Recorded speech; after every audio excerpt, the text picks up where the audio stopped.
Please join me in welcoming Mr. Rawley Moore. Hey everybody, like Father said, my name is Rawley. I'm a senior medical biology major and I'm pre-dental. I plan to go to UNMC this fall to continue my education. Some of you guys may know me from Father Rutten's Facebook due to my Father John Rutten impressions. Unfortunately, that's not what I'm here to do for you guys tonight, since Kenna, our director of campus ministry, said I can't bust it out again until I'm able to impersonate Father John by going up onto a roof and raising $300,000. So I can't do that tonight, but we're working on it. We're all here gathered because of our involvement at the Newman Center, and I'm blessed with the opportunity to share with you guys my story.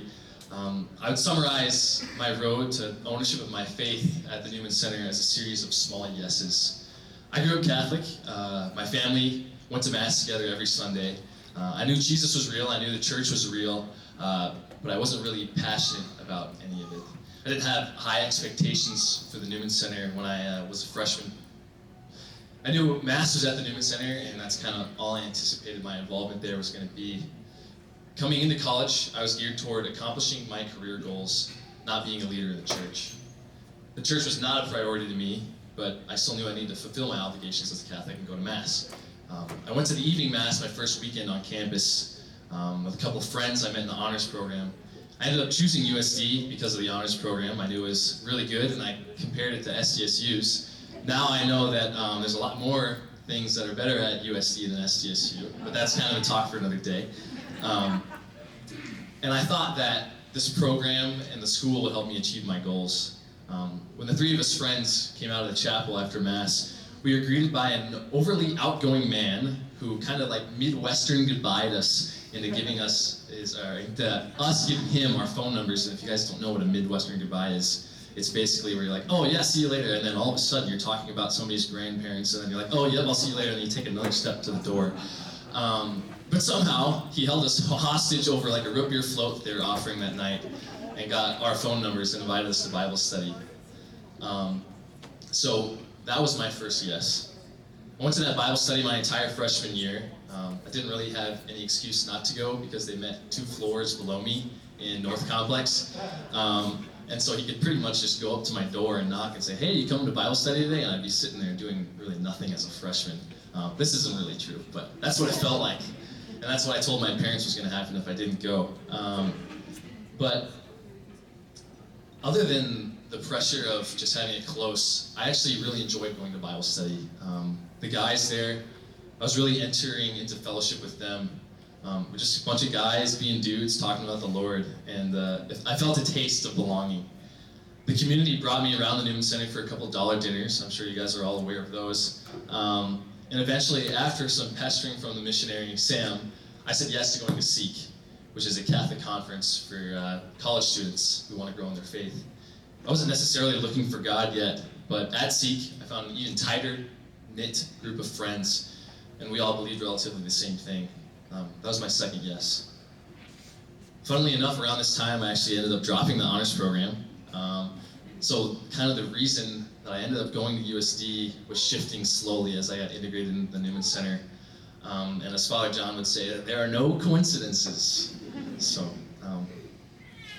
I ended up going to a retreat that next spring. It was my first retreat since being coerced into one as a confirmation candidate in high school. And it was really the first retreat I wanted to go on. It was called the Father's House, where we had the opportunity to encounter God's deep love for us.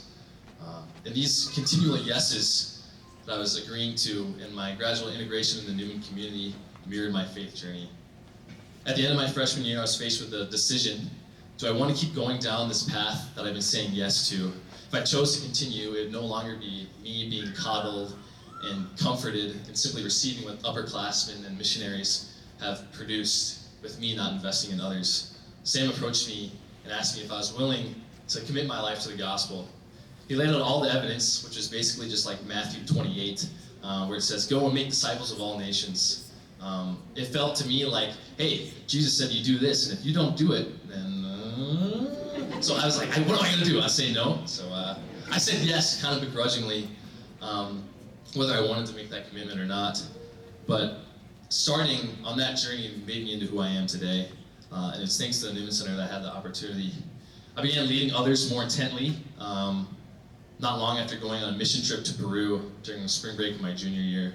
On mission, it felt like I was really transformed, and I had a renewed sense of spirit, and my prayer life was deeply changed. Maybe meeting my now girlfriend Maria on that mission trip helped transform my prayer life, but maybe it didn't. That's between me and the big guy. But I will say to all the single men out there, try praying the rosary. Wink. I came back to Vermilion excited to share my mission with others, and I invited some of my friends to join me on my walk with Christ. I currently lead 4 men in discipleship. I've got a Bible study of rowdy freshman guys that meet on Monday night in the lower lounge. Some of them are here. My only hope is that they can receive the same opportunities that I did, and that they can grow in friendship with Christ the same way that I did. If I could give advice to the students, it'd be to never stop saying yes. God can work through our discomfort. If you let him, he will change your life. My time at the Newman Center has been nothing short of a blessing. I found my community there, and I can say that in all the organizations that I belong to, and even in my major, I haven't felt the true sense of fellowship that I have anywhere else other than Newman. So thank you guys to all the donors who have made my experience possible. I've also got a few images of what I kind of talked about, just to share with you, to kind of put like a picture to what's going on. So that top left one is my first Seek conference. It was actually during COVID, and we were in Omaha, so it wasn't really a full-blown thing that most people expect. And then Father Cowles led that first retreat that I went on in that spring.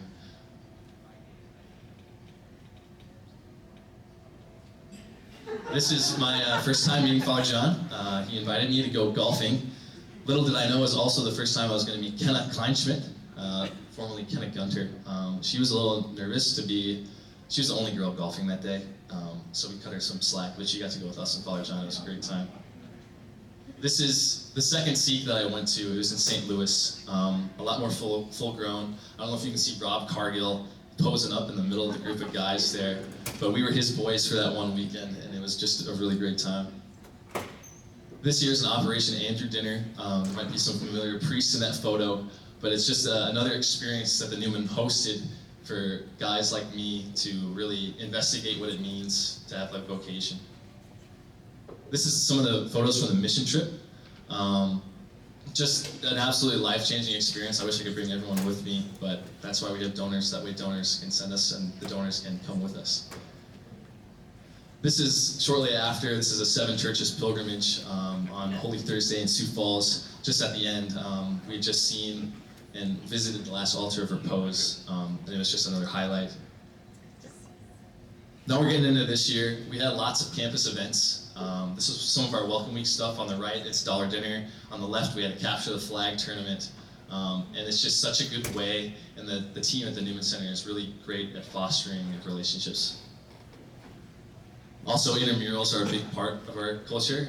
Before I served as the praise and worship director on the exec board, I was a Newman intramural coordinator. And as you can see in the bottom right, maybe you guys can come up to me and strut your stuff a little bit, but as far as I know, and I haven't done much research, that's the first intramural championship at the Newman Center. So hopefully, not to, but surely that's not right. Surely that's not right for me to say that, but from my resources, which are very small, that's true. And then just game day is also a big part of Newman life. I love the football team. I don't know if Dr. Tom Holland's here, but yeah, there he is right there. Loves football, big football guy. But a lot of us at the Newman Center are. We just enjoy the culture as much as we enjoy each other. And then that's me in a bald cap as my Father Rutten impersonation. This was just last week. I don't know if you... And then we had Newman Formal as well in this very building not long ago. And so just as a last thank you to all the donors for making all these events and everything that I can even bring up to you and talk to you all about possible. So thank you guys again.